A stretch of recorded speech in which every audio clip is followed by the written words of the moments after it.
Hello student, today we are going to learn English grammar. आज आपण पाहायचं नवीन chapter use of neither not. कसा यूज करायचा नायदर नॉटचा? चला पाहूया काय काय झालं होता.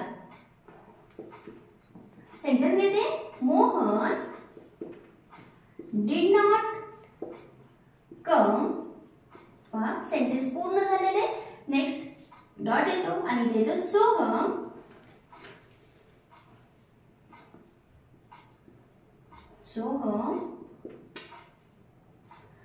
did not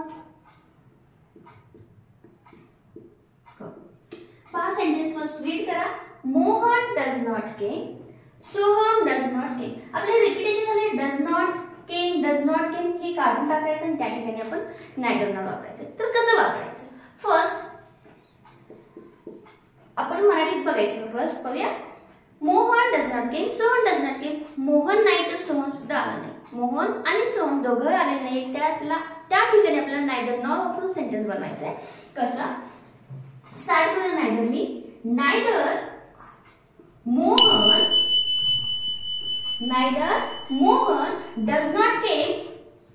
थोडंसं साईडला ठेवूया. डज नॉट केम काढून टाकायचं. केम वापरायचं आपल्याला पण डज नॉट वापरून वापरायचं नाहीये. नायदर मध्ये येऊन जातं. नायदर मोहन नॉर केलं बघा. नॉर सोहम.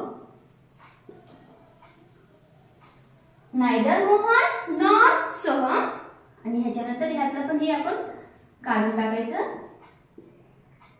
कम.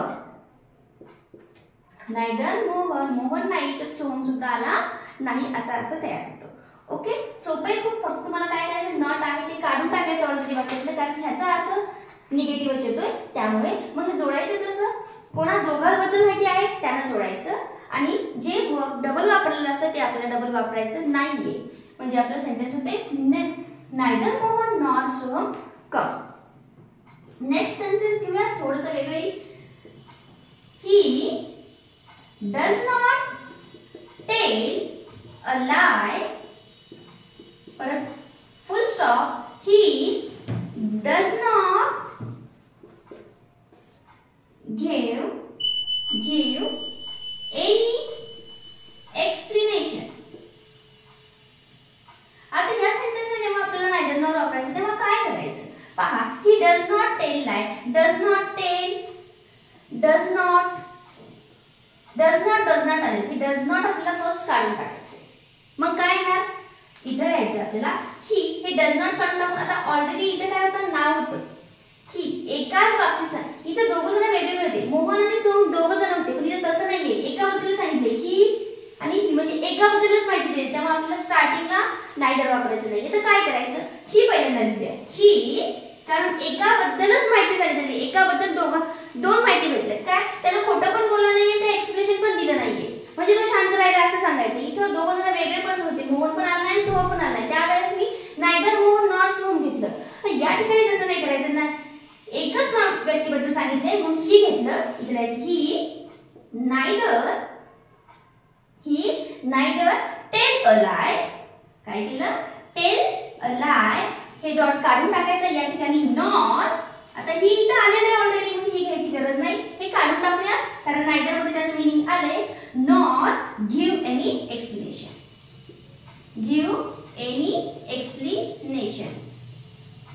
बाकीचं सेंटेन्स तुम्ही देऊ शकता इथं. ओके, अशा पद्धतीने बघा चेंजेस काय होत आहेत. सेंटेन्स दोन घेतले आहेत पण ते वेगवेगळे आहेत. इथं दोघं जणांमध्ये सांगितलेलं आहे. दोघं जण वेगवेगळे आहेत. त्यावेळेस मी नायदर आधी वापरलं. नायदर मोहन नॉर सोहम घेतला. पण या ठिकाणी एकच जण आहे आणि त्याची माहिती सांगतायत. त्यामध्ये दोन गोष्टी सांगितल्या आहेत. तो बोलला पण नाहीये किंवा खोटं बोललं नाहीये. त्याने एक्सप्लेनेशन पण दिलं नाही. त्यावेळेस मी स्टार्टिंगला नायदर वापरलं नाहीये.